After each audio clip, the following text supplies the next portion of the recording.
Hello ISECON India Network, this is Ishri Rakshi, the local committee president for ISECON Pune for the year 2024, and I'm here to talk about ISECON Pune. This year, even though entity stability means a lot for us, and it is always the image that we have been stable for a very long time, but if NLC is starting with a bank balance of 60k with national representation, national support not so nice after hosting a conference that was a bit disappointing for a lot of people. For the LC, there was membership burnout. 3 on 7 EB members on a dual role, 1 EB member leaving in between. And not just that, because of a lot of things, there was demotivation in the LC. So if this is not rock bottom, I do not know what is. So definitely we were not stable as an LC for a very long time. But as ISECON Pune, as EB Atram, we decided that we have to get back on our feet and we have to be stronger than ever and we have to dare, develop and dominate.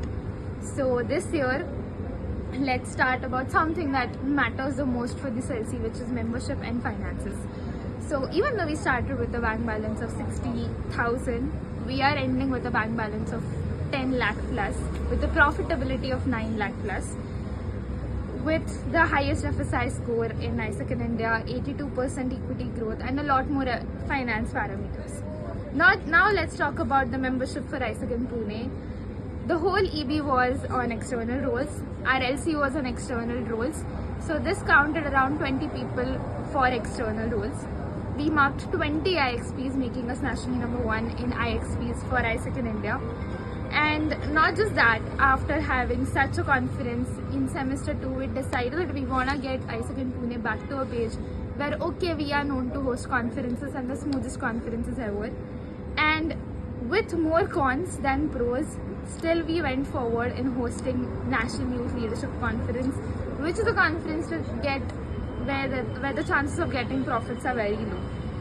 However, not just making it a profitable conference, but something that was important to us more than the profits this time, surprisingly, was the delegation experience. And from whatever we have received, be it the love, be it the engagement on the group after the conference ended, it has been told to us that we have done a very good job about that. Now, we were known for not doing high number of exchanges. Yes, of course, we didn't start with extreme high numbers, but marking 29 to 30 approvals in T90 campaign and ensuring that we are national number 2 in that campaign and hackathon itself while hosting a conference. Isn't that progress? Isn't that growth?